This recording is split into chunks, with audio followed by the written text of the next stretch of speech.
আপনি 1 কোটি টাকা দিয়ে একটা গাড়ি কিনেছেন BMW, আপনি গাড়িটা কিনেছেন আপনার টাকা দিয়ে, আপনি পেট্রোল ভরেছেন আপনার টাকা দিয়ে, আপনি ড্রাইভার রেখেছেন বেতন দিয়ে, আপনি যে রাস্তা দিয়ে চলেন তার ট্যাক্স দিয়েছেন সরকারকে, সব কিছুই আপনার। তারপরেও প্রশংসা আল্লাহর করা লাগবে।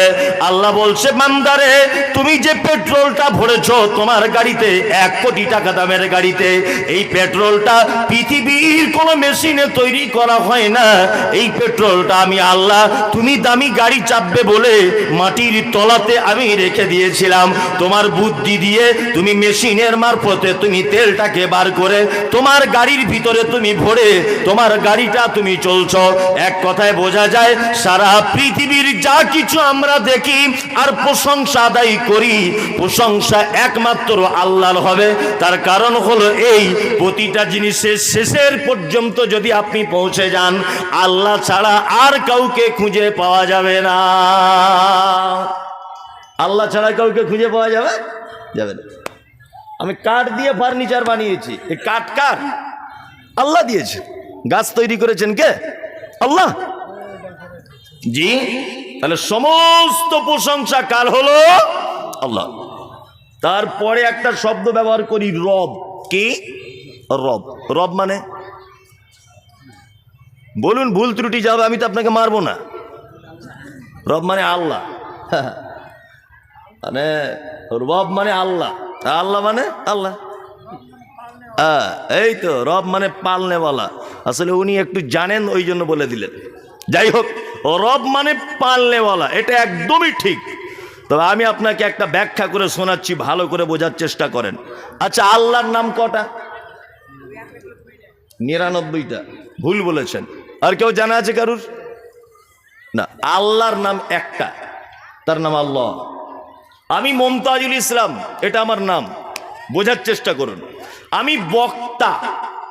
আচ্ছা বলুন, আমি যে বক্তা, এই বক্তা আমার নাম না এটা আমার গুণ? এটা আমার গুণ। আম, হিমসাগর আম নাম শুনেছেন তো? হিমসাগর বলে তো, হিমসাগর আম খুব মিষ্টি। হিমসাগর এটা একটা আম, খুব মিষ্টি, ওটা কি তার নাম? গুণ। আল্লাহর নাম আল্লাহ, আল্লাহর নাম আল্লাহ। আর রহমান, তিনি হলেন দয়ালু। আর রাহিম, পরম করুণাময়, পরম দয়ালু। কি বললাম বুঝলেন না? এগুলো কি গুণ? হ্যাঁ, গুণ এগুলো। আল্লাহর নাম আল্লাহ। এবার আপনাকে আবার জিজ্ঞেস করছি, ইয়া রহমান ও ইয়া রাহিম ও ইয়া মালিক ও ইয়া কুদ্দুস ও ইয়া সালাম ও ইয়া মুমিন ও ইয়া মুহাইমিন ও ইয়া আজিজ ও ইয়া গাফফার ও ইয়া ওয়াহাব ও ইয়া সাত্তার ও ইয়া মুহাইমিন, এই যে নাম আছে 99টা, এর ভিতরে রব আছে? কেউ বলতে পারবেন? ও রব নাই, রব নাই। তার মানে 99টার বাইরে এটা, তাই তো? ইয়া রব্ব আছে? নাই। তাহলে 99টার এক্সট্রা এটা। এবার আপনাকে বলছি, আল্লাহর নাম হচ্ছে রব। এই রব আবার এমন একটা নাম যে টোটাল যত নাম আছে, আল্লাহ, রহমান, রহিম, খালেক, মালিক, সত্তার, ওয়াহাব, কাহার, যত আছে সমস্ত নাম রবের ভিতরে লুকিয়ে রাখা আছে, সব রবের ভিতরে আছে। আচ্ছা, এবার আপনাকে একটা কথা বলছি। ও রব কেমন শব্দ দেখুন। যখন আদম আলাইহিস সালামকে তৈরি করা হয়েছে, আদম আলাইহিস সালামকে, তখন আল্লাহ কি বলছে? আলাস্তু বিরব্বিকুম, আমি কি তোমাদের প্রভু নয়? আমি কি তোমাদের রব নয়? এটা বলেছিল কি বলেনি? বলেছিল, বলেছিল। তাহলে আমাদের কাছ থেকে আল্লাহ স্বীকৃতি নিয়েছে, আল্লাহ বলে না রব বলে? রব। 2, আপনি মারা গেলেন, কবরে হিসাব হবে? হবে না? প্রশ্ন করা হবে। প্রথমেই মান রব্বুকা, তোমার রবকে বলো। এখানে বলা হচ্ছে তোমার আল্লাহকে বলো, বলা হচ্ছে? হয়নি। প্রথমে আদমকে বলা হয়েছে, আদম তোমার আল্লাহকে বলো, বলা হয়েছে? হয়নি। তাহলে পৃথিবীর প্রথমে বলা হচ্ছে তোমার রবকে তুমি বলো। আবার পৃথিবী থেকে যখন চলে যাচ্ছেন কবরে, তখন আবার বলা হচ্ছে তোমার রব কে ছিল বলো। নাম্বার 2। 3, আপনি পৃথিবীতে চলা অবস্থায় বিপদে পড়েছেন, আল্লাহ কোরআন মাজিদে যতবার দোয়া করতে বলেছে বান্দাকে, সব জায়গাতে বলেছে রব্বানা আতিনা ফিদ দুনিয়া। আপনি অসুখে পড়েছেন, আপনি বলুন রব্বানা আতিনা ফিদ দুনিয়া। এখানেও রব, রব্বানা যালামনা আনফুসানা। এখানেও রব, রব্বানা ফাগফির লানা। এখানেও রব, রব্বানা লা তুযিগ কুলুবানা। এইখানেও রব, যেইখানে চাইবেন রব। রব নয় রব। নামাজ পড়বেন, এই দেখুন আপনাকে বলছি আল্লাহু আকবার আলহামদুলিল্লাহি রাব্বিল আলামিন। প্রথমে রব হলো, তাই তো? আবার সে রুকুতে চলে গেলেন, রুকুতে গিয়ে কি বলেন? সুবহানা রাব্বিয়াল আযীম। এখানেও রব। আবার রুকু থেকে উঠলেন, কি বলেন? রব্বানা লাকাল হামদ। এখানেও রব। আবার সিজদায় গেলেন, কি বলবেন? সুবহানা রাব্বিয়াল আলা। বলবেন না? তার মানে রবে ভর্তি, রব সব জায়গাতে রব। আসলে রবের মানে কি? রবের মানে, আমি বাঙালি তো, আবার আমি জাতা বাঙালি না, আমি একদম পিওর বাঙালি। আমার আগে যে সিরাজুল ইসলাম বক্তব্য রাখছিলেন, বন্ধু মানুষ, উনি তো আপনাদের কিষানগঞ্জের মানুষ, বাংলা বলতে পারেন, কিন্তু উনি পিওর বাঙালি নন। কিন্তু আমি মমতাজুল ইসলাম পিওর বাঙালি, ভেতো বাঙালি যাকে বলে। তা আমি একদম পিওর বাংলাতে আপনাকে রবের ব্যাখ্যা করছি, এবার আপনি শুনুন। এক, রবের বাংলা মানে হচ্ছে যাহার যেখানে যতটুকুন প্রয়োজন বিনা চাওয়াতে যিনি দেন তিনি হচ্ছেন রব। যাহার যেখানে যতটুকুন প্রয়োজন বিনা চাওয়াতে যিনি দেন তিনি কে? রব। আল্লাহু আকবার। আপনি যদি পৃথিবীর দিকে এবার একবার তাকান, সারা পৃথিবীতে আপনাকে একবার ঘুরিয়ে আনছি, আমি প্রথমে ঘুরিয়ে আনছি। এক, রব দেখাচ্ছি আপনাকে। আচ্ছা, আপনারা কেউ দার্জিলিং বেড়াতে গেছেন? এখানে হাত তুলুন তো। কে গেছেন? হাত তুলুন। দার্জিলিং অনেকজন গেছেন, এ গেছে। আসলে এ তো গিয়ে ওখানে গুটকা খেয়েছে আর ঘুরেছে, এখনো খাচ্ছে। ও সব কিছু বুঝবে না। জ্ঞানী মানুষ, শিক্ষিত মানুষ গেছেন দার্জিলিং, অনেকজনেই গেছেন। এই যে ইনি গেছেন।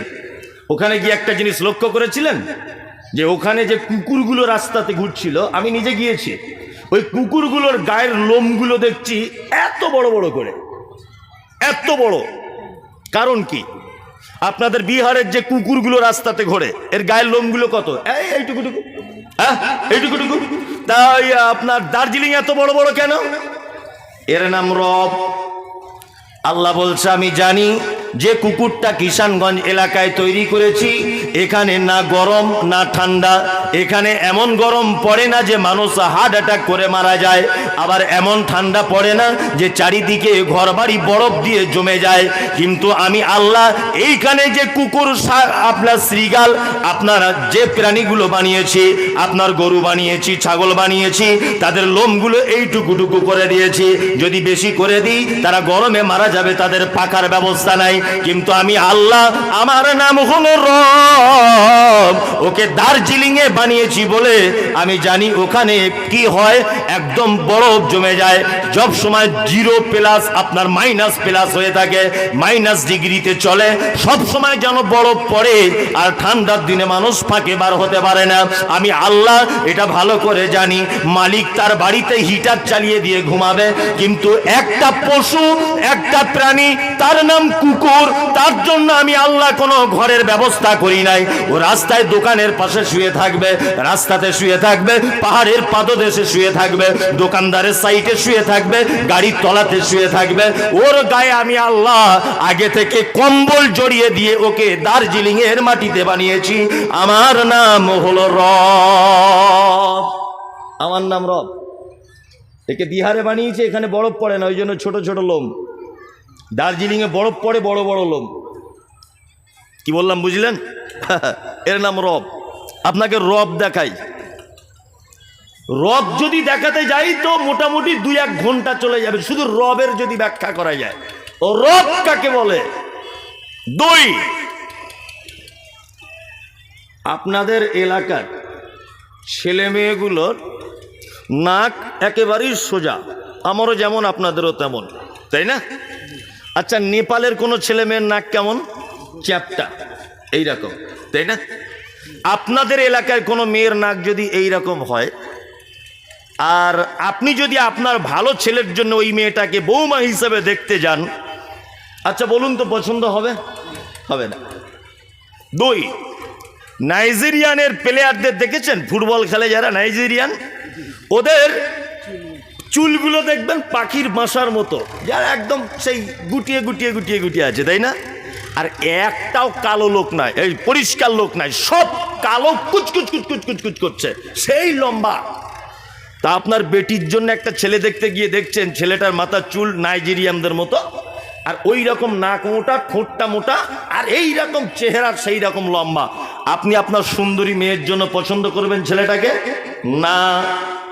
আল্লাহ বলছে আমার নাম রব, ওকে নাইজেরিয়ানে বানিয়েছি সবাইকে একরকম করে, যাদেরকে নেপালে বানিয়েছি ওদের মেয়েদের ছেলেদের সবার নাকটা চ্যাপটা করে দিয়েছি যাতে বিয়ে শাদিতে অসুবিধা না হয়। কিন্তু তোকে বানিয়েছি বিহারে, তোকে বানিয়েছি ঝাড়খণ্ডে, তোকে পশ্চিম বাংলাতে বানিয়েছি। এইখানকার সব মানুষের মাথার চুল যেমন, তোর বেটার মাথার চুল তেমন, এখানকার সবার নাক যেমন তোর নাক তেমন। তোর বেটার নাক নাইজেরিয়ানের মতো যদি করে দিতাম তাহলে কেউ বিয়ে করতো না। আমার আল্লাহ বলছে যেখানে যার যেমন ভাবে প্রয়োজন আমি আল্লাহ তেমন ভাবে সাজিয়ে দিয়েছি। আমার নাম হলো রব, আমার নাম রব। রবের ব্যাখ্যাতে আমি আর যাচ্ছি না। আর ছোট্ট একটা কথা বলে দিই, দুনিয়াবি কথা। আপনাদের এখানে বাড়ির মেয়েরা ওই হাঁসের মুরগির ডিম থেকে বাচ্চা বার করার জন্য মুরগির বাজুর তলাতে ডিম দেয়, দেয় না? দেয়। অনেক সময়তে দেখতে পাওয়া যায় মেয়েরা আবার চালাকি করে হাঁসের ডিমও মুরগির বাজুর তলাতে দেয়, দেয় না? দেয়। মুরগির ডিমের বাচ্চা হয় 18 দিনে, আর হাঁসের ডিমের শুরু হয় ওই আপনার 21 দিন থেকে 28 দিন, এই দিন পর্যন্ত বাচ্চা হবে। ধরে নেন একই দিনে সব বাচ্চা ফুটেছে, 5টা হাঁসের 5টা মুরগির, মুরগির বাজুর তলা থেকে 10টা বাচ্চা বার হয়েছে ডিম ফুটা, 5টা হাঁসের 5টা মুরগির।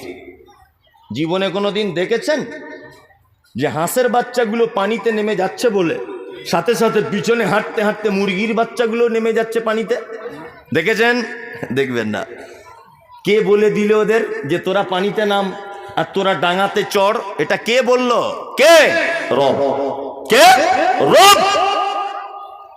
শুধু এই নয়, কোন হাঁসের বাচ্চা কোনোদিন তার মাকে বলে মা প্রথমে একটা সুইমিং পুলে ভর্তি করে দাও, আগে জুত করে সাঁতার কাটাটা শিখি, তারপরে আমাকে কোনো বড় পুকুরে নামিয়ে দিও, আমি তখন আস্তে আস্তে বেড়াতে পারবো। এরকম ব্যাপার আছে না? এর নাম রব। আল্লাহু আকবার। যার যেখানে যেভাবে যতটুকুন প্রয়োজন দিয়ে দেন কে? আল্লাহ। তারপরে একটা আমরা শব্দ ব্যবহার করি কি? আলহামদুলিল্লাহি রব্বিল আলামিন। অসংখ্য জগতের মালিক কে? আল্লাহ। কালকে যদি আমি একটা পেপারে যদি পড়ি যে মাটির তলাতেও কিছু মানুষকে খুঁজে পাওয়া গেছে, তারাও জলসা করে, তারাও চাঁদা তোলে, তারাও মসজিদের উন্নতি কল্পে জলসা করে, মাটির তলাতে মানুষ পাওয়া গেছে, এটা যদি আমি বলি, আচ্ছা বলুন তো আপনারা কেউ বিশ্বাস করবেন? সহজে করবেন? করবেন না। যদি বিশ্বাস না করেন আপনার ঈমান চলে যাবে। আলাম এক বচন, আলামিন বহু বচন।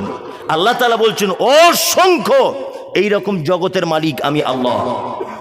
অবিশ্বাসের কিছু নেই। এটা আপনারা জানেন যে নাসার বিজ্ঞানীরা, বর্তমান নাসার বিজ্ঞানীরা তারা গবেষণা করে বার করেছে যে আকাশের উপরেও একটা স্তর পাওয়া গেছে, যে স্তরে মানুষ বসবাস করার উপযোগী, মানুষ বসবাস করতে পারে, কোনো সমস্যা নাই। আমি মনে মনে ভাবছিলাম যে নাসার বিজ্ঞানীরা প্রমাণ করলেই কি আর না করলেই কি, আল্লাহ সুবহানাহু ওয়া তাআলা আজ থেকে ১৫০০ বছর আগে নবী মুহাম্মদ সাল্লাল্লাহু আলাইহি ওয়াসাল্লামকে যে কোরআন মাজিদ দিয়েছিলেন, এই কোরআনে বলেই দিয়েছেন আল্লাযী খালাকাস সাবআ সামাওয়াতিন তিবাকা। আল্লাহ বলছে আমি আসমানকে 1 তলা 2 তলা 3 তলা 5 তলা এরকম 7 তলা পর্যন্ত করে বানিয়েছি। আজকে নাসার বিজ্ঞানী এটা প্রমাণ করলেই কি আর না করলেই কি, আমরা মুসলিম অন্ধের মতো কোরআনের আয়াতের দিকে লক্ষ্য করে মানতে বাধ্য কি বাধ্য নয়? বাধ্য। একটা আয়াত হলো, তাও তো আলামিনের ব্যাখ্যা করছি না। 2 নম্বর আয়াত কি? আর রহমানির রাহিম। রহমান মানে না দয়ালু, রহমান মানে দয়ালু, রহিম মানে অতীব দয়ালু, বেসুমার, যার কোনো দয়ার শেষ নাই। তাহলে দুটো শব্দ আলাদা, একই যখন মানে পাশাপাশি আনা হলো কেন? আপনাকে বলছি, আপনারা আমার ভাষা বুঝতে পারছেন তো? অসুবিধা নেই। এই লোকটা দান করে মোটামুটি, লোকটাকে আমরা কি বলবো? দানি। কি বলবো? দানি। উনি বছরে মোটামুটি 20,000 টাকা দান করে, ওনার নাম দানি। এই লোকটা বছরে 50,000 টাকা আপনাদের মসজিদে দান করে, কি বলবেন? দাতা। কি বলবেন? দাতা। আর আমি বছরে করি মোটামুটি 1 কোটি টাকা ধরে নেন, তাহলে আপনারা আমাকে কি বলবেন? দানবীর। শব্দ আছে না? দানি, দাতা, দানবীর। দানবীর মানে যার দান বেসুমার, বেহিসাব দান, যার দানের কোনো হিসাব নিকাশ খুঁজে পাওয়া যায় না।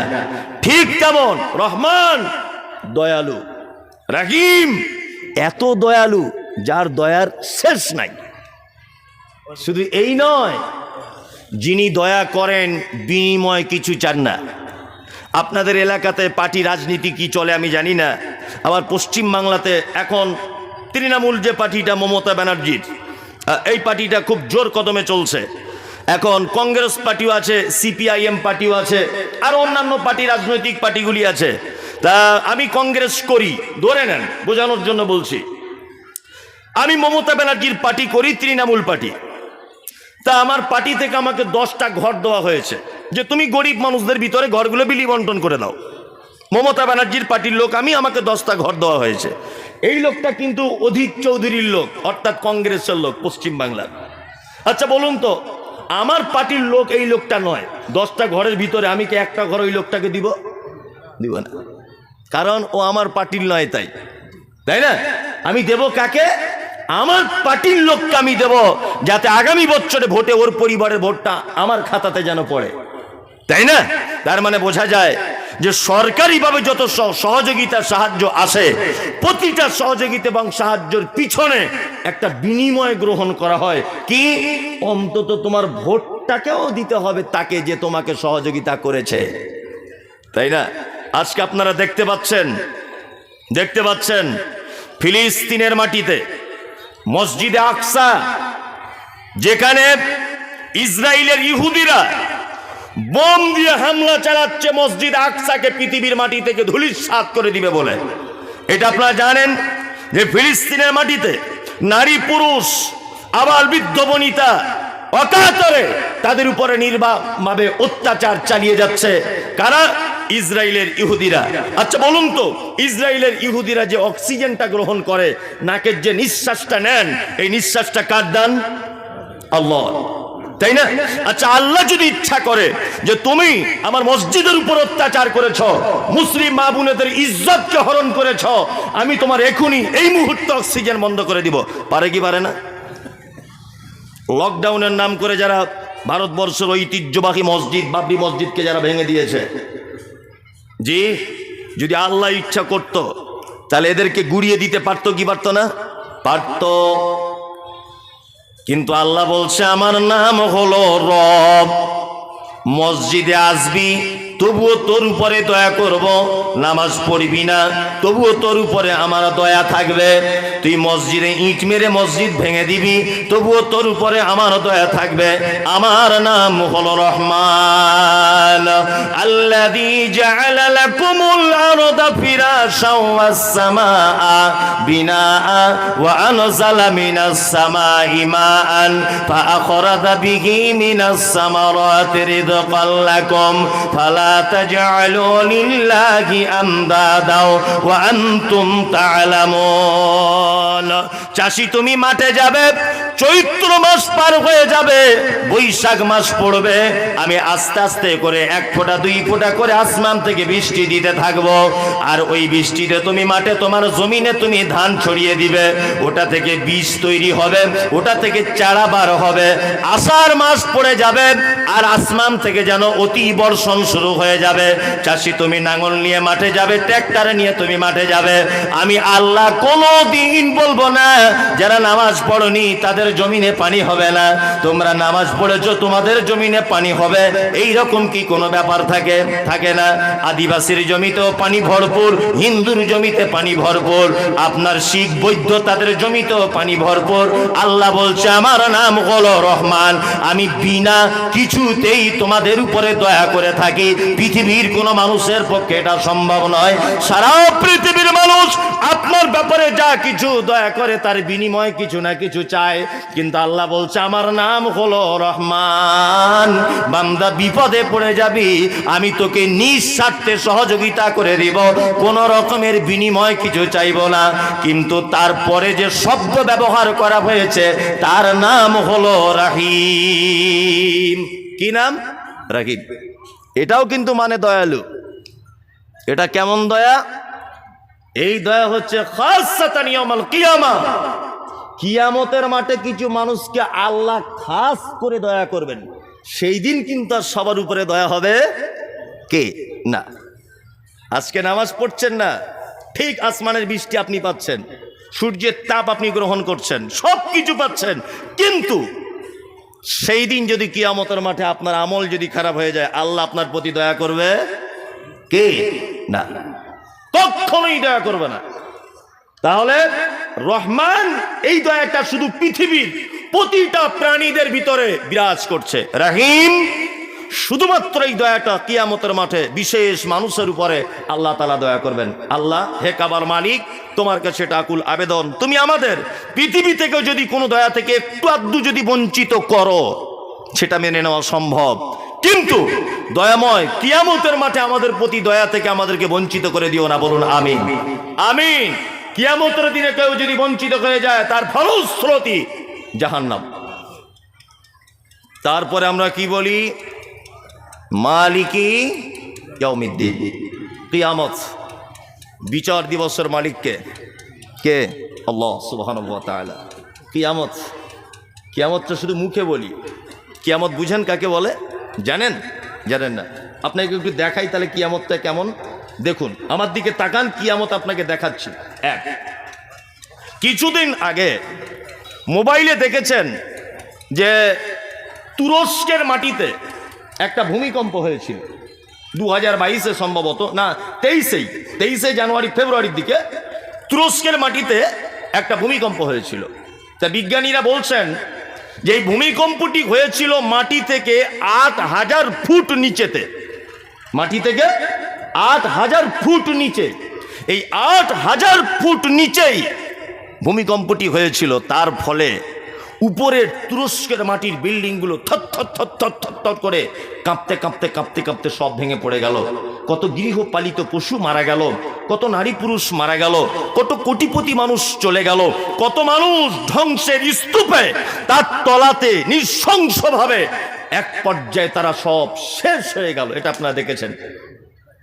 বিজ্ঞানীদের ভাষা, মাটির নিচে একটা স্তর আছে, প্লেট, এই প্লেটটা কখনো সরে গেলে ভূমিকম্প হয়। ভূমিকম্প কেমন করে হয় না, বিজ্ঞানীদের ভাষা হচ্ছে যে এইভাবে থর করে কাঁপে। তাহলে পৃথিবীতে আমরা যে ভূমিকম্পগুলো দেখতে পাই, এই ভূমিকম্পগুলো এইভাবে কাঁপে, কিন্তু কিয়ামতের দিন যেদিন ভূমিকম্প হবে সেদিন কেমন হবে?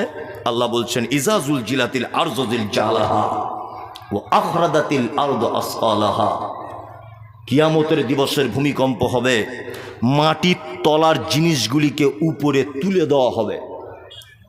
ঢালাই মেশিন দেখেছেন? বালি সিমেন্ট পাথর একসঙ্গে দিয়ে উপরের মাল নিচে, নিচের মাল উপরে, এরকম করা হয় না? ঠিক কিয়ামতের দিনের ভূমিকম্প হবে এরকম, মাটির নিচের ভারী জিনিসগুলিকে উপরে এরকমভাবে তুলে দেওয়া হবে। এর নাম কিয়ামতের মাঠ। কিয়ামতের মাঠ কেমন? আল্লাহ সুবহানাহু ওয়া তাআলা পবিত্র আল কোরআনে বলছেন কি? আল্লাহ বলছেন ইয়া আইয়ুহান নাসু তাকু রাব্বাকুম, হে মানুষ, তোমরা তোমার রবকে ভয় করো। ইন্না, নিশ্চয়ই, জালজালাতাস সাআতি শাইউন আযীম, কিয়ামতের দিবসের ভয়াবহতা কঠিন ভয়াবহতা। কিয়ামতের দিবসের ভয়াবহতা কি? কঠিন ভয়াবহতা। কেমন ভয়াবহতা? আল্লাহ তাআলা বলছেন, ইয়াউমা তারাউনাহা তাযহালু কুল্লু মুরজিআতিন আম্মা আরজাত ওয়া তাযাউ কুল্লু যাতি হামলিন হামলাহা ওয়া তারান নাসা সুকারা ওয়া মা হুম বিসুকারা ওয়ালাকিন্না আযাবাল্লাহি শাদীদ। আচ্ছা, আপনাদের জানা আছে একটা কথা, পুরুষ বেশি কষ্ট সহ্য করতে পারে না নারী বেশি কষ্ট সহ্য করতে পারে? বলুন তো। পুরুষ না নারী? চিকিৎসা বিজ্ঞানীদের ভাষা হচ্ছে যে আমি যদি একটা পুরুষ মানুষকে এই বুকে একটা যদি ঘুষি মারি, এই লোকটাকে, জাস্ট আমি বোঝানোর জন্য বলছি, একটা যদি ঘুষি এই লোকটাকে আমি মারি, তাহলে বলা হচ্ছে যে 50 ডিগ্রি সেলসিয়াস যদি এই ঘুষিটার ওজন হয়, তাহলে এই লোকটা বেঁচে যেতে পারে। বুঝলেন? যদি 50 ডিগ্রির উপরে যদি আমার ঘুষির যদি ওজন হয়, লোকটা মারা যাবে। কিন্তু বিজ্ঞান বলছে যে একটা নারীকে যদি কেউ একটা আঘাত করে, আর সেটা যদি 56 ডিগ্রি সেলসিয়াস পর্যন্ত যদি ক্ষমতা হয়, তবুও একটা নারী বেঁচে যেতে পারে, মারা যাবে না। কিন্তু একটা পুরুষকে যদি আঘাত করা হয় 50 ডিগ্রি সেলসিয়াস পর্যন্ত, যখন তখন মারা যেতে পারে। তার মানে নারীর থেকে, পুরুষের থেকে একটা নারীর ক্ষমতা বিজ্ঞানীদের ভাষাতে 6 ডিগ্রি সেলসিয়াস বেশি। পৃথিবীতে বিজ্ঞানীদের ভাষা এটা, যে মেয়েদের বাচ্চা হবার নরমালে, এখন তো সিজারের জামানা হয়েছে, নরমালে বাচ্চা হবার যে কষ্ট, এই কষ্টটা যদি কোনো পুরুষ মানুষের হতো, তাহলে পুরুষ মানুষ হার্ট ফেল করে মারা যেত, যখন তখন মারা যেত। কি বললাম বুঝলেন?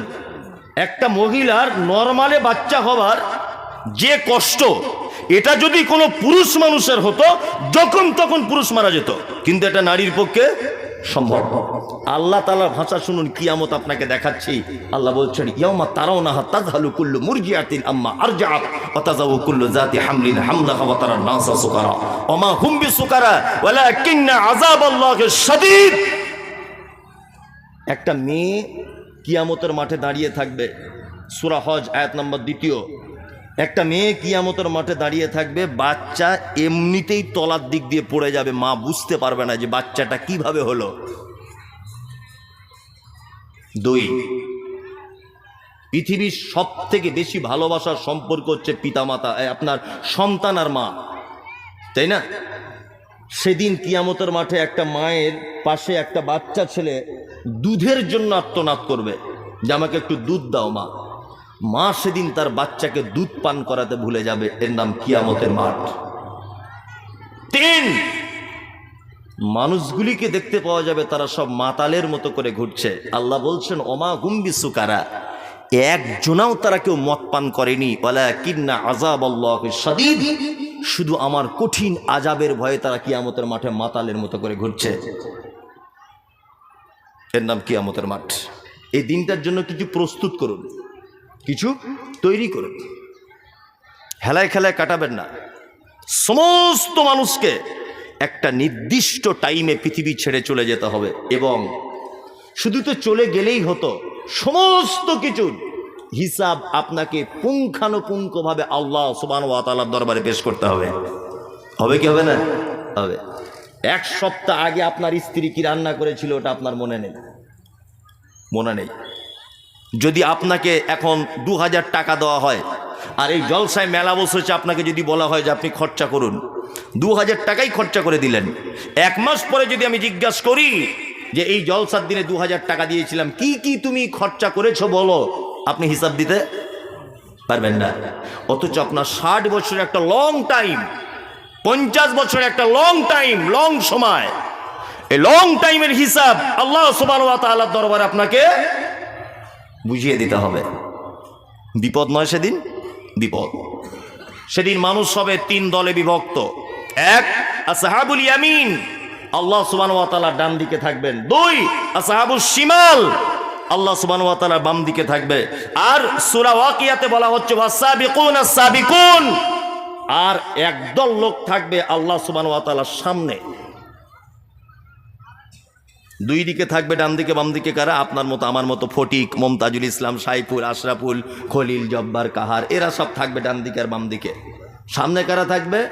সামনে থাকবে নবীগণ, সাহাবিগণ, সিদ্দিকগণ, সোহাদাগণ, আবার আপনার সলিহিন, এরা সব থাকবে সামনে। দুইটা দল সেদিন জান্নাতে যাবে। এক আসহাবুল ইয়ামিন, ডান দিকের দল সেদিন জান্নাত চলে যাবে। অসাবিকুন আস-সাবিকুন, সামনের যারা মানুষগুলি থাকবে আল্লাহ সুবহানাহু ওয়া তাআলা তারা জান্নাত চলে যাবে। বিপদ হবে কারা? আসহাবুশ শিমাল, যারা বাম দিকে থাকবে আল্লাহ সুবহানাহু ওয়া তাআলা তারা হবে সেদিন বিপদগ্রস্ত।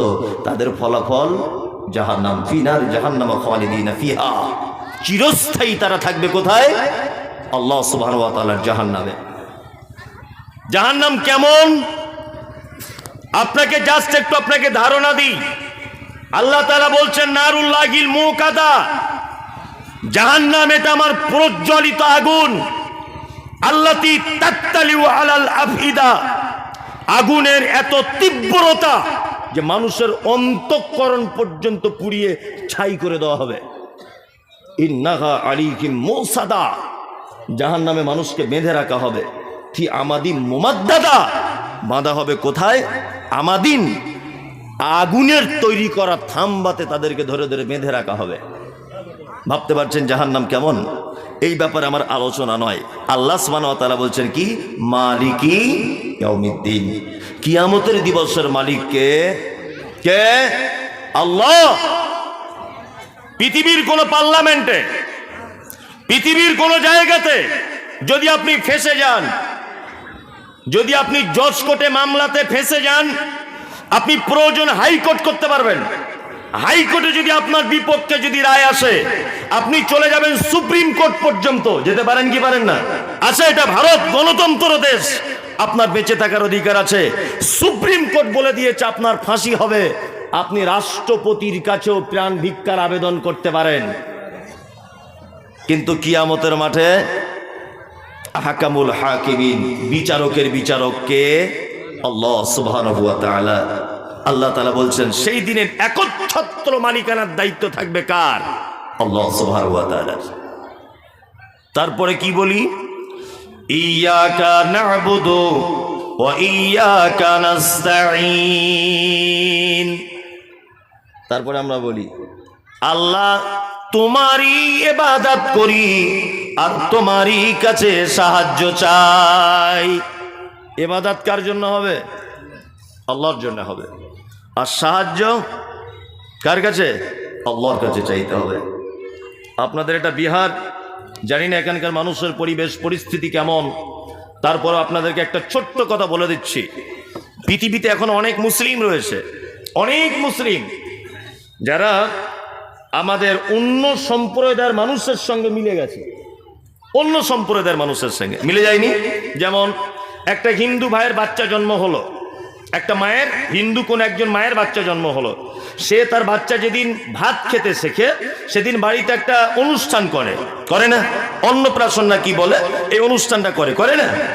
আজকাল মুসলমানরাও করছে, করছে না? করছে। একজন হিন্দু ভাই সে তার ঠাকুরের দরবারে মান্যত করে, করে না? মুসলমান ঠাকুরের কাছে করে না, মাজারে গিয়ে মান্যত করে, করে না? করে। একজন হিন্দু মা তার বাচ্চা হচ্ছে না, সে কোনো একটা স্পেশাল পুজো দেয় বাড়িতে, যে যাতে এই পুজোটার মাধ্যমে আমার গর্ভে বাচ্চাটা আসে। আমাদের মুসলিমরাও ঠিক তেমন, কোনো মা বাচ্চা হতে পারছে না, কিছু ফুল, ছাগল কিনে, বকরি কিনে, মুরগা নিয়ে কোনো মাজারে গিয়ে চলে যাচ্ছে, গিয়ে সেখানে গিয়ে সেজদা দিয়ে বাচ্চা কাচ্চা চেয়ে চলে আসছে। আসছে কি আসছে না? তাহলে আমরা এই মাত্র নামাজের ভিতরে বললাম ইয়াকা না'বুদু, আল্লাহ তোমারই ইবাদত করি, ও ইয়াকা নাস্তাঈন, তোমারই কাছে সাহায্য চাই। পৃথিবীর কারো দরবারে গিয়ে মাথা নত করব না। বিপদ হয়েছে, বিপদ হয়েছে। 10 বছর আপনার বিয়ে করা হলো, এখন আপনি আব্বা ডাক শুনতে পাচ্ছেন না, মানে আপনার স্ত্রী বাচ্চা আসছে না। স্বামী স্ত্রী দুজনে রাতের অন্ধকারে 2 রাকাত সালাত আদায় করে আল্লাহকে বলুন ডাইরেক্ট, আল্লাহ, আমার স্ত্রীর মা হওয়ার খুব ইচ্ছা, তুমি আমাকে একটা সুন্দর পুত্র দান করো বা কন্যা দান করো। আল্লাহ, আমি একজন গুনাহগার, পৃথিবীর কারোর দরজায় যায়নি, তোমার দরজাতে এসেছি। আল্লাহ, তুমি আমার ক্ষমা করে দাও, আমার একটা পুত্র সন্তান দাও, আমার ছেলেকে ফাস্ট করে দাও, আমার শরীর সুস্থ রাখো, আমার রুজিতে বরকত দাও। এগুলো দিতে পারে কে? ইন্নাল্লাহা আলা কুল্লি শাইইন কাদির। সমস্ত ব্যাপারে ক্ষমতা রাখে কে? আল্লাহ। আল্লাহ ছাড়া কারো ক্ষমতা নাই। কেউ আপনাকে সাহায্য করতে পারে না। সাহায্য হয়তো ক্ষণিকের জন্য করবে, কিন্তু আপনার ঈমান 12টা বাজিয়ে দেবে। মানুষ তো বোকা তো অনেক দেখেছি, কিছু মানুষ আমি বর্তমানে এত বোকা দেখছি। আমি হাজি আলি গেছিলাম মুম্বাই হাজি আলি, যারা গেছেন তারা জানেন। মুম্বাই হাজি আলিতে যাচ্ছি, তা ওই সমুদ্রের এক সাইডে আর কি হাজি আলিটায় বলে, সমুদ্রের মাঝখানে, ওসব বাজে কথা। সমুদ্রের এক সাইডে ভাঙতে ভাঙতে আর একটু চলে এসেছে, এতটুকুই তা রাস্তা করা আছে। তা রাস্তা দিয়ে যাচ্ছি, দেখছি কারোর হাত নাই, কারোর পা নাই, কেউ অন্ধ, কেউ টেঁড়া, সব বসে আছে। কি নিয়ে? থালা নিয়ে বসে আছে। লা ইলাহা ইল্লাল্লাহ, লা ইলাহা ইল্লাল্লাহ বলছে যে আমাকে কিছু দাও, আমাকে কিছু দাও, সবাই চাইছে। হাজি আলিতে গেলাম, গিয়ে দেখছি মাজারের ভিতরে একটা লোক, আল্লাহর কসম যদি কেউ গিয়ে থাকেন তাহলে আমার কথা সাক্ষী দেবেন, এত বড় একটা হাতে ঝাঁটা নিয়ে আছে। ঝাঁটা, যত লোক মাজারে সেজদা দিচ্ছে ওই ঝাঁটাটা সবার মাথাতে এরকম করে দিচ্ছে। আচ্ছা, কেউ গিয়েছেন আমার কথাটা একবার বলুন তো, সত্যি সত্যি সত্যি ঝাঁটা মানুষের মাথাতে দিচ্ছে। স্করপিও গাড়ি, দামি গাড়িতে করে একটা লোক নামলো, নেমে দেখছি লোকটা গিয়ে হাজি আলিতে সেজদা দিচ্ছে, ঝাঁটাটা মাথায় দিল। আমি পাশে দাঁড়িয়ে আছি, লোকটা দোয়া করছে বাবার সামনে আর বলছে, বাবা ব্যবসাতে অনেক টাকা লস হয়ে গেছে, দয়া করে আমার ব্যবসার উন্নতিটা তুমি একটু ব্যাপারটা দেখিও, আর ঋণ টিন অনেক হয়ে গেছে, বাবা একটু ব্যবস্থা করে দিও। তা মনে মনে ভাবছি, ওরে পাগল কি আর গাছে ধরে? পাগল গাছে ধরে? দরবারে ঢোকা পর্যন্ত মোটামুটি 200-400 ফকির দেখছি থালা নিয়ে বসে আছে, তারা চাইছে জীবিত মানুষের কাছে। কি বললাম বুঝলেন? আর ও গাধার বেটা গাধা, স্করপিও গাড়ি করে ও মাজারে বাবার কাছে গিয়ে চাইছে। তা মনে মনে বলছি যে ফকির বুঝতে পেরেছে মরা মানুষের মাজারে কিছু পাওয়া যায় না, ওই জন্য জ্যান্ত মানুষের কাছে থালা নিয়ে বসে আছে। আরে গাধার বেটা গিয়ে চাইছে মরা মানুষের কবরে। কি বলছি বুঝতে পারছেন না? আশ্চর্য ব্যাপার। এরকম মুসলমান আছে না নেই? আছে, আছে। আমাদের মুর্শিদাবাদের একটা কথা আপনাকে বলি, কথা একদমই বাস্তব। প্রোগ্রাম করে একদিন আসছি আমি, তা ওই তখন ফজরের সময়, আমার গাড়ি টাড়ি ছিল না, আজ থেকে 10 বছর আগের কথা বলছি, সোশ্যাল মিডিয়া এত ছিল না। তা প্রোগ্রাম করে আসছি, তো একটা লোক আমাকে বলছে, হুজুর এখানে একটা জ্যান্ত পীর সাহেব আছে, দেখবেন? বললাম জ্যান্ত পীর মানে ব্যাপারটা বুঝলাম না তো। তা বলছে পীর তো সবসময় মরে থাকে কবরে, তা এখানে যেটা আছে জ্যান্ত, কথা টথা সব বলতে পারে। তা আমি তখন অত বুঝতাম না, আমার মনে একটা আশঙ্কা হলো যে তাহলে একবার দেখেই যাই জ্যান্ত পীর কেমন। নিয়ে ফজরের পরে সূর্য উঠবো ভাব, খুব ঠান্ডার দিন। তা আমি গিয়ে মেন গেটে দাঁড়িয়েছি মাজারের। তা দরওয়ান আমাকে জিজ্ঞাসা করছে বাড়ি কোথায়? বাড়ি কলকাতা, বারাসাত। তা বলছে কি ব্যাপার? আমি বললাম বাবার সাথে একটু দেখা করব। বাবা দেখছি ফজরের নামাজ টামাজ পড়ে একটা লাঠি নিয়ে ওই দূরের দিকে দাঁড়িয়ে আছে, একটা সেই রকম 12-14 হাত লম্বা পাগড়ি পরে ওই সাইডে দাঁড়িয়ে আছে। এখন আমি ছাত্র জীবন থেকে জুব্বা পড়ি, মাঝে সাঝে এমনি জামা পড়ি, তো জুব্বা পরেই আছি। তা জুব্বা পরে বাবার কাছে গিয়ে বলছি আসসালামু আলাইকুম। বাবা বলছে ওয়ালাইকুম আসসালাম। বাবা আমাকে বলছে কি চাই? আমি বলছি কি পাওয়া যায়, ডাইরেক্ট বলছি কি পাওয়া যায় বাবা? তা বলছে আমাদের দরবার থেকে কেউ কোনোদিন খালি হাতে ফেরত যায় না, যে যেটা ইচ্ছা করে সেটা পায়। আচ্ছা আচ্ছা আচ্ছা। সাইডে দেখলাম একটা বটের গাছ, বট গাছ বুঝেন তো, বট গাছে দেখছি ছোট ছোট ইট ঝোলানো আছে, ইট ছোট ছোট মোটামুটি হাজার হবে, লাল সুতো কালো সুতো দিয়ে ইট ঝোলানো। তো আমি গিয়ে বলছি বাবা এই ইটগুলোর ব্যাপার কি? তা বলছে যাদের বউদের বাচ্চা কাচ্চা হয় না, তারা যদি এই বট গাছের ডালে যদি ইট যদি বেঁধে দেয় শুক্রবারের দিন এসে, তাহলে গাছের ডাল ইটের ভারিতে যত ঝুলবে ওর বইয়ের পেটও তত বাড়বে।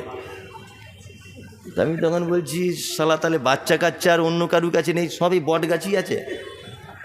তাহলে আমার মমতা ব্যানার্জিকে একবার বলতে হবে যে ডাক্তারপাতি সব বাদ দিয়ে, হসপিটাল বাদ দিয়ে বট গাছটা গিয়ে ভালো করে জুত করে কলকাতার কোনো একটা মানে উদ্যানে এটাকে রেখে দেওয়া হোক। মনে মনে ভাবছি, লাস্টে বলছি বাবা সব কিছুই যখন পাওয়া যায় বাচ্চা কাচ্চা থেকে শুরু করে, আমার একটা সামান্য জিনিস যদি আপনি দিয়ে দিতেন খুব ভালো হতো। তা বলছি কি? আমি বললাম আমার এখন মোটামুটি মার্কেটে 15-16 লাখ টাকা ঋণ আছে, ঋণের জ্বালাতে বাড়িতে ঢুকতে পারছি না, যদি আপনি আমার এই অল্প টাকা দিয়ে দিতেন তাহলে আমি বাড়ি চলে যেতাম। তখন বলছে ওসব পাওয়া যাবে না এখানে। দরওয়ানকে বলছে তখন, বলছে আমাদের দলের না, অন্য দলের মাল, ভুল করে ঢুকিয়েছিস কেন? মানে ও বিহারের মেয়ে ছেলের বাচ্চা ওই বটগাছ থেকে দিয়ে দিতে পারছে সব কিছুই, আর আমার সামান্য 15 লাখ টাকা চেয়েছি, বলছে ওইটা হবে না। মানে ওর টাকা ঝাড়ার লেগে বসে আছে ওখানে, চিটার। পৃথিবীর মানুষেরা এইরকম জায়গাতে যায় কি যায় না? যায়। অনেক মুসলমান যায়, অনেক মুসলমানকে দেখতে পাওয়া যায়। আপনাদের কাছে বিনীত অনুরোধ, আপনি প্রত্যেক নামাজের ভিতরে এটা বলেন, ইয়াকা নাবুদু, আল্লাহ তোমারই ইবাদত করি, ওয়া ইয়াকা নাস্তাঈন, তোমারই কাছে সাহায্য চাই। সমস্ত ব্যাপারের খাইরিকি ওয়া শাররিকি মিনাল্লাহি তাআলা, ভালো মন্দ যা কিছু চাওয়া পাওয়া কার কাছে? আল্লাহর কাছে চাইতে হবে। ইহদিনাস সিরাতাল মুস্তাকিম। তারপরে কি বলি? আল্লাহ তুমি আমাদেরকে সহজ পথ দেখাও। সিরাতাল্লাযীনা আন'আমতা আলাইহিম, তাদের পথ তুমি আমাদেরকে দেখাও যাদেরকে তুমি পুরস্কারিত করেছো। গায়রিল মাগযুবি আলাইহিম, আর তাদের পথ তুমি আমাদেরকে দেখিও না যাদের উপরে তুমি রাগান্বিত, যাদের উপরে তুমি অখুশি, যারা পথভ্রষ্টতার সঙ্গে আছে। আল্লাহ তুমি তাদের পথ আমাদেরকে দেখিও না। সূরা ফাতিহায় বলি না, ইহদিনাস সিরাতাল মুস্তাকিম, আল্লাহ তুমি আমাকে সহজ পথ দেখাও। কাদের পথ দেখাও? সিরাতাল্লাযীনা আন'আমতা আলাইহিম, যাদেরকে তুমি পুরস্কারিত করেছো। চলুন, কাদেরকে পুরস্কারিত করেছে? আল্লাহ বলছেন আন'আমাল্লাহু আলাইহিম মিনান নাবিয়্যিনা ওয়াস-সিদ্দীকিনা ওয়াশ-শুহাদাই ওয়াস-সালিহিন। 4টে লোককে পুরস্কার দেওয়া হয়েছে। 1 নবীগণ, 2 সাহাবীগণ, সিদ্দিক মানে সাহাবীগণ, 3 আল্লাহ রাস্তায় যারা শহীদ হয়েছে, 4 সালেহীনগণ যারা সৎকর্ম করেছে। আমি আপনাদের সামনে খুব একটা প্রাইজ প্রাপ্ত মানুষের ঘটনা আপনাদের সামনে বলবো, সহিহ হাদিস থেকে। এটা বলবো না ছেড়ে দেবো বক্তব্য? বলি সহিহ হাদিস থেকে। প্রাইজ এমনি পাওয়া যায় না। প্রাইজ পেতে গেলে আমরা যে শুধুমাত্র দোয়া করি ইহদিনাস সিরাতাল মুস্তাকিম, আল্লাহ সহজ পথ দেখাও, বলুন তো এই দোয়া করলেই শুধু সহজ পথ পাওয়া যাবে? না, সহজ পথ পেতে গেলে যারা প্রাইজ পেয়েছে তাদের মতো নিজেকে করতে হবে। তারা যেগুলো করেছে সেইগুলো করতে হবে। চলুন একটা মানুষের কথা আপনাকে শোনাই, প্রাইজ কেমন করে পাওয়া যায়। আল্লাহর নবী সাল্লাল্লাহু আলাইহি ওয়াসাল্লাম মিরাজের রাত্রিতে মিরাজে গেলেন। রাস্তাতে অনেক ঘটনা ঘটেছে, আমি ওইগুলো বলছি না। মিরাজের রাত্রিতে মিরাজে গেলেন। যাওয়ার পরে আল্লাহর নবী দেখতে পাচ্ছেন জান্নাতের ভিতরে একটা ছেলে টক টক টক টক করে হাঁটছে। যেমন বুট জুতো পরলে পাকা রাস্তাতে আওয়াজ হয়, ঠিক তেমন জান্নাতের ভিতরে যেন আওয়াজ হচ্ছে। আল্লাহর নবী জিবরাইলকে জিজ্ঞাসা করছেন, জিবরিল লোকটি কে? যে আমি এখনো জান্নাত যেতে পারলাম না, এই লোকটি জান্নাত চলে গেল, কে? তখন বলছেন আল্লাহ রাসূল, এটা হচ্ছে আপনার মসজিদের মুয়াজ্জিন, নাম হলো তার হযরতে বেলাল। আল্লাহু আকবার। আল্লাহ রাসূল ফিরে এলেন। বলো, আমাদের এলাকাতে তো অনেক সব শাইখুল হাদিসরা ছিল, আমাদের মসজিদের ইমাম সাহেবও জানে, তাই না? জি। এখন ঘটনা ওটা নয়, ঘটনা হচ্ছে একই জিনিস, শুধু উপস্থাপন, বলার ক্যাপাসিটিটা আলাদা। বক্তা এর জন্য আলাদা কোনো কোর্স করতে হয় না। বক্তা হতে গেলে আলাদা কোনো কোর্স নেই। যেমন ডাক্তার হতে গেলে একটা কোর্স লাগে, আপনাকে MBBS হতে হবে। অন্তত পক্ষে গ্রামীণ ডাক্তার করতে গেলে RMP করা থাকতে হবে। আপনি যদি একজন উকিল হন, আপনার একটা ডিগ্রি থাকতে হবে। কিন্তু আপনি যদি বক্তা হতে চান, তাহলে আপনাকে কোনো ডিগ্রি স্পেশালি অর্জন করতে হবে না। হাদিস এবং কোরআনে যা কিছু আছে, শুধু উপস্থাপনটা ভালো করে করতে পারলেই আপনি একজন ভালো বক্তা। আর পৃথিবীতে যত নবী এবং রাসূল এসেছিলেন, প্রতিটা নবী এবং রাসূল বক্তা ছিলেন, প্রতিটা নবী এবং রাসূল। তবে আমাদের মতো জলসার বক্তব্য রাখতেন না, তবে মানুষের কাছে হাদিস এবং কোরআনের কথা বলতেন। যাই হোক, আমি সূরা ফাতিহা দিয়েই আজকে বক্তব্য শুরু করব ইনশাল্লাহ। যতদূর পর্যন্ত যাবে, যে কটা আয়াত হবে ওই কটা আয়াত পর্যন্ত ইনশাল্লাহ। সর্বপ্রথম আপনাকে আমি একটা একটা করে বলবো। আমি কিন্তু সুরালা বক্তব্য দিই না, এটা আপনারা জানেন, আমাকে জেনে শুনে নিয়ে এসেছেন। আমি একটা একটা করে বলি। এক, পবিত্র আল কোরআনুল কারিমে যতগুলি সূরা আছে, তার মধ্যে সর্বপ্রথম যে সূরাটি তার নাম ফাতিহা। ফাতিহা পবিত্র আল কোরআনের একটা আশ্চর্যজনক সূরা। এই সূরার বিকল্প আর কোনো সূরা পবিত্র আল কোরআনে নেই। এই সূরাটির অনেকগুলি নামকরণ করা হয়েছে, তার মধ্যে একটি নাম হচ্ছে ফাতিহা। ফাতিহা শব্দের অর্থ হচ্ছে প্রারম্ভিকা, অর্থাৎ কোনো জিনিস শুরু করার সময়তে তেলাওয়াত করা। দুই, এই সূরাটির আরেকটি নাম হচ্ছে সূরাতুশ শিফা, অর্থাৎ আরোগ্য। এই সূরা থেকে মানুষ আরোগ্য লাভ করবে,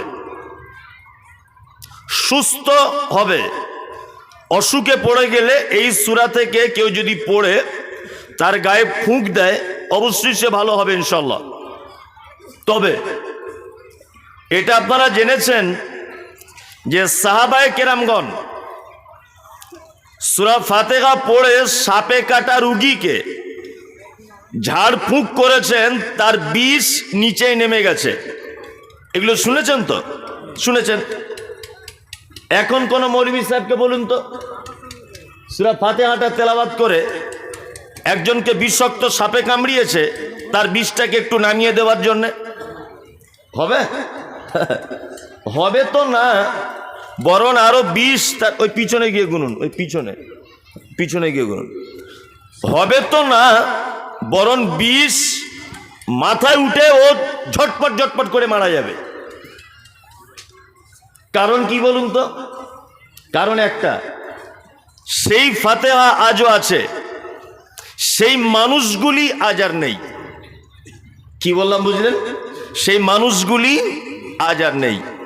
নাম্বার দুই, এই সূরাটির নাম হচ্ছে উম্মুল কিতাব, অর্থাৎ পবিত্র আল কিতাবের, আল কোরআনের মা। আরবিতে মাকে বলা হয় উম্মুন, বলা হয় না? বলা হয়। কাবাকে বলা হয় উম্মুল কুরা, অর্থাৎ গ্রাম সমূহের কি সেন্টার। শব্দের অর্থ হচ্ছে কেন্দ্রবিন্দু, সেন্টার। আরবিতে মাকে উম্মুন বলা হয় কেন? দেখুন, আমি জন্মগ্রহণ করেছি, আমার একটা বেটি, আমার একটা বেটা। যদি আমার বেটি বেটা থেকে ধরা হয় পিছনে হটে হটে, তাহলে দেখা যাবে আমার পরিবারের মেন সেন্টার হচ্ছে আমার মা। মা না? মা। তার মানে বোঝা যাচ্ছে যে গোটা কোরআন মাজিদ একদম সূরা নাস থেকে নিয়ে সূরা বাকারা পর্যন্ত টোটালি যা কিছু আল্লাহ সুবহানাহু ওয়া তাআলা দিয়েছেন, সব কিছুই মূল কথাটা সূরা ফাতিহার ভিতরে আল্লাহ সুবহানাহু ওয়া তাআলা লিপিবদ্ধ করে দিয়েছেন। নাম্বার দুই, পবিত্র আল কোরআনে ছোট্ট একটি সূরা আছে, তার নাম সূরা ইখলাস, অর্থাৎ কুল হুয়াল্লাহু আহাদ আল্লাহুস সামাদ লাম ইয়ালিদ ওয়া লাম ইউলাদ ওয়া লাম ইয়াকুল লাহু কুফুয়ান আহাদ। এই সূরাটি যদি কেউ 3 বার যদি তেলাওয়াত করে, 3 বার পরিপূর্ণ কোরআন মাজিদ তেলাওয়াত করলে যতটা নেকি পাওয়া যাবে ততটা নেকি তার আমলনামাতে দিয়ে দেওয়া হবে। এত গুরুত্বপূর্ণ একটি সূরাকে কোরআনের প্রথমে আনা হলো না, অথচ ফাতিহাকে প্রথমে আনা হলো। কারণ কি? কারণ হচ্ছে এই যে সূরা ইখলাসের ভিতরে শুধুমাত্র আল্লাহ সুবহানাহু ওয়া তাআলার পরিচয় অর্থাৎ তাওহীদ, তাওহীদ ছাড়া দ্বিতীয় অন্য কোনো আলোচনা নেই। কিন্তু ফাতিহা এমন একটি সূরা যে সূরার ভিতরে সমস্ত বিষয়ের আলোচনা আপনি এই সূরার ভিতরে পেয়ে যাবেন। এই জন্য এই সূরার নামকরণ করা হয়েছে উম্মুল কিতাব। আর একটা পয়েন্ট আপনাকে বলে রাখছি, জিজ্ঞাসা করব, চটপট করে উত্তরটা দেন। আপনারা জানা থাকলে বলবেন। এক, আমি নামাজে দাঁড়ালাম, আল্লাহু আকবার, ফাতিহা পড়া শেষ, আমি তেলাওয়াত করছি কি? লাইসাল বিররা আন তুওয়াল্লু উজুহাকুম কিবালাল মাশরিকি ওয়াল মাগরিব ওয়ালাকিন্নাল বিররা মান আমানা বিল্লাহি ওয়াল ইয়াউমিল আখির। তেলাওয়াত করলাম, এটা সূরা বাকারার একটি আয়াত। আচ্ছা বলুন তো, আমি যদি সূরা বাকারার কোন আয়াত মাঝখান থেকে যদি তেলাওয়াত করি, আমার নামাজ হবে কি হবে না? হ্যাঁ, আপনারা আমার ভাষা বুঝতে পারছেন না? বলছি হবে কি হবে না? হবে, তাই না? তার মানে এক কথাতে বোঝা যায় যে কোরআনের যে কোনো জায়গা থেকে আপনার সুবিধা আপনি তেলাওয়াত করতে পারেন, নামাজ হয়ে যাবে, কোনো সমস্যা নেই। তবে যদি কেউ নামাজে দাঁড়ায় আল্লাহু আকবার, ইহদিনাস সিরাতাল মুস্তাকিম সিরাতাল্লাযীনা আনআমতা আলাইহিম, চলবে? চলবে না। 7টি আয়াত 7 নিঃশ্বাসে আপনাকে পরিপূর্ণভাবে তেলাওয়াত করতে হবে। কি বললাম বুঝলেন? তাছাড়া সালাত অসম্পূর্ণ। আল্লাহর নবী কি বললেন? নবীজি বলছেন লা সালাতা লিমান লাম ইয়াকরা বিফাতিহাতিল কিতাব, কোন সালাত হবে না সূরা ফাতিহা ছাড়া। জানাজা পড়বেন, ফরজ পড়বেন, সুন্নাত পড়বেন, নফল পড়বেন, আপনি বিতের পড়বেন, তাহাজ্জুদ পড়বেন, যে কোনো সালাতে সূরা ফাতিহা ছাড়া সালাত কি? বাতিল। এর আর একটা চমৎকার বৈশিষ্ট্য আপনাকে বলে দিই, এটা বললে আপনার অনেকটা ভালো হবে। সোশ্যাল মিডিয়াতে দেখতে পান যে কিছু কিছু জিনিস কখনো কখনো খুব ট্রেন্ডিংয়ে চলে, অর্থাৎ ভাইরাল চলে না? চলে। কিছুদিন আগে, আমি বিহারের খবর জানি না, আমি আমার বাঙ্গালের খবর বলছি। কিছুদিন আগে পশ্চিম বাংলার ওই রানাঘাট বলে একটা জায়গার একটা মেয়ে, তার নাম রানু মণ্ডল, একটু পাগলা ভব ঘুরে ওই রেল লাইনে ভিক্ষা করতো আর গান গেয়ে গেয়ে বেড়াতো। দেখেছে সোশ্যাল মিডিয়াতে? চরম ভাইরাল হয়েছে না? ভাইরাল। ওকে আর এখন দেখতে পাওয়া যায় না। দেখতে পাওয়া যায় না, কারণ একই জিনিস বারবার আর ভালো লাগে না। তারপরে একটা লোক এসেছিল, বাদামওয়ালা না কি বলছে, বাদামের ঠেলাতে তো মোবাইলে ঢোকাই যাচ্ছিল না, এত বাদামের খোলা আর বাদামের চাপ, তাই না? তাকে আর দেখতে পাওয়া যায়? দেখতে পাওয়া যায় না। পর পর আজকে মমতাজুল ইসলামের নাম শুনে এই জলসাতে যত লোক এসেছে, যদি আমাকে প্রত্যেক বছরে যদি এই জলসাতে আনা হয়, এত লোক আর আসবে না। তার মানে বোঝা যায় সারা পৃথিবীর কোনো কবিতা, কোনো আবৃত্তি, কোনো নাটক, কোনো গদ্য, কোনো পদ্য, কোনো উপন্যাস, কোনো ব্যক্তি, কোনো সোসাইটি, কোনো জাতি একাধিকবার মানুষ তাদেরকে অ্যাকসেপ্ট করে না, কিন্তু একটি মাত্র কিতাব, তার নাম আল কোরআন। আপনি যখন 7 বছর বয়স আপনার আব্বার সঙ্গে মসজিদে যেতেন ছোটবেলায়, তখনও দেখেছেন ইমাম সাহেব মাগরিবের নামাজ পড়াচ্ছেন, আল্লাহু আকবার, আলহামদুলিল্লাহি রাব্বিল আলামিন। আপনি মনে মনে ভাবছেন যে 7 বছরে এটা শুনেছি, তাহলে 15 বছর এখন আমার বয়স। আবার একটা মসজিদে যাই, গিয়ে দেখবেন একই। কিষানগঞ্জের মসজিদে দেখবেন প্রথম রেখাতেই সূরা ফাতিহা। ভাবছেন হয়তো দিল্লির মসজিদে গিয়ে আলাদা হতে পারে, আবার দিল্লির মসজিদে যান দেখবেন একই। আবার যদি মনে করেন যে কাবা শরীফে মনে হয় অন্য কিছু হতে পারে, আপনি কাবায় চলে যান, প্রথমেই আল্লাহু আকবার সূরা ফাতিহা। একটা মানুষ কোনোদিন বিরক্ত হয়ে বলেছে যে ফাতিহাটা বাদ দিয়ে অন্য সূরা দিয়ে নামাজটা শুরু করুন? আচ্ছা না, বরং ফাতিহা না পড়লে আত্মার তৃপ্তি হবে না। এক মারাত্মক মুজিজা, তার নাম ফাতিহা। এখন আলোচনা হচ্ছে আমার এই যে আল্লাহ সুবহানাহু ওয়া তাআলা এই ফাতিহার ভিতরে দিয়েছেন কি আর বলেছেন কি। এক, নামাজে দাঁড়িয়ে প্রথমেই আমরা বলি আলহামদুলিল্লাহি রাব্বিল আলামিন।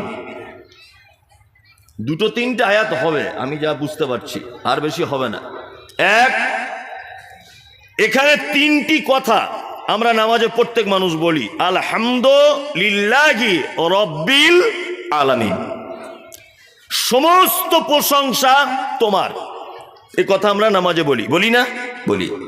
তারপরে বলি তুমি পালনকর্তা, তুমি রব। তারপরে বলি তুমি অসংখ্য জগতের মালিক। 3টি মাত্র কথা। এবার আপনার কাছে আমি প্রশ্ন ছুড়ে দিচ্ছি, আপনি একটা একটা করে উত্তরগুলো আপনি দেবেন।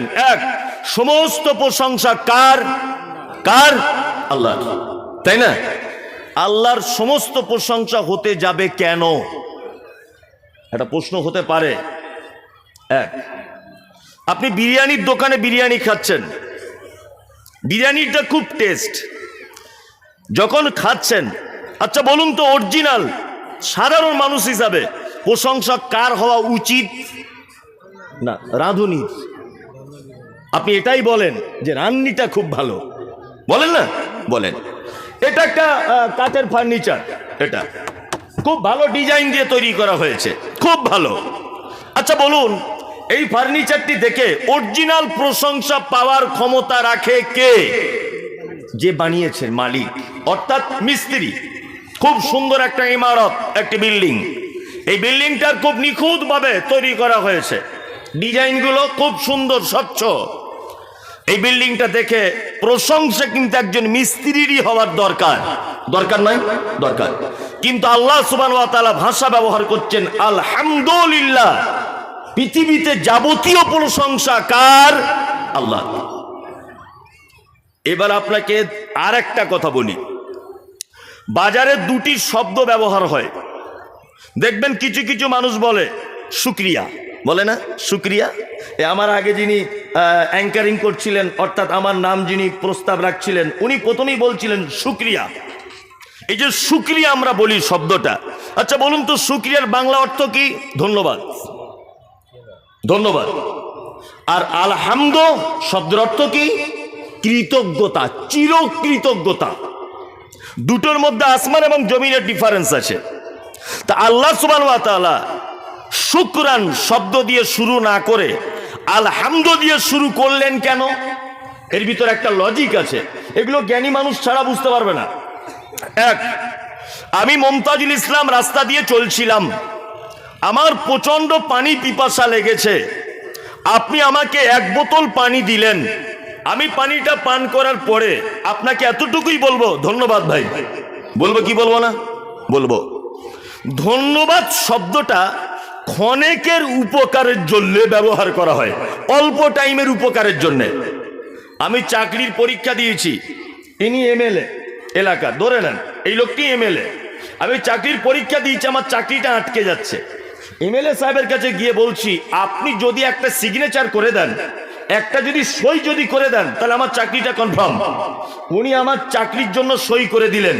এই সইটা করার জন্য আমি 60 বছর যাবৎ চাকরিটা করে প্রত্যেক মাসে মাসে 50 থেকে 60 হাজার টাকা বেতন পাবো। বলুন তো এই লোকটাকে আমি ধন্যবাদ জানাবো না এই লোকটাকে আমি কৃতজ্ঞতা জানাবো? কোনটা? কৃতজ্ঞতা। ইয়েস, কৃতজ্ঞতা।